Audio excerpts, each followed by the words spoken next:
जी, ये सामने देखने वाले मनाज़र आपको नज़र आ रहे हैं। ये हमारी एक पालतू बिल्ली है जिसके 3 बच्चे हैं और ये बड़े प्यारे बच्चे हैं। पहले ये माँ सोई हुई है और ये दूध पी रहे हैं।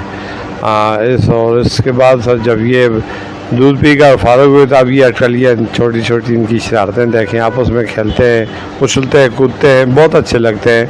बहुत सारे दोस्त राब्ते में वो कह रहे हैं यार ये बिल्ली का बच्चा मुझे दे हैं सारे वाइट है। तो हमने भी किसी से लिया था तो इंशाल्लाह देंगे, इसकी कुरअंदाजी करेंगे। लेने वालों की तादाद ज़्यादा है और बिल्लियों की तादाद कम है। ये 3 बच्चे हैं, थोड़ा सा माँ के साथ मज़ीद ये बड़े हो जाएं, दूध पी लें तो फिर उसके बाद इंशाल्लाह सब दोस्तों के नाम लेकर कुरअंदाजी करेंगे। जिस के नाम पर निकलेंगे वो ले जाएं। इनमें 2 बिल्लियाँ हैं और 1 बिल्ला है। तो ये खेल रहे हैं, ये इस वक्त मौजूद हैं जी हमारे पास जाबा मलिकपुर बस्ती गुलजार में।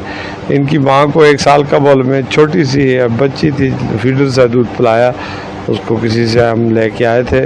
वाइट बिल्ली थी, हमें बहुत अच्छी लगी। हमारे बच्चों को बड़ा शौक़ होता है बिल्लियाँ पालने का, तो उससे अल्लाह ताला ने इसको ये 3 बच्चे दिए हैं। अब ये शरारतें कर रहे हैं, छोटे छोटे हैं, तो ये सारा दिन मतलब है कमरे में घूमते फिरते रहते हैं और बड़े अच्छे लगते हैं। बड़ी खूबसूरत मखलूक है।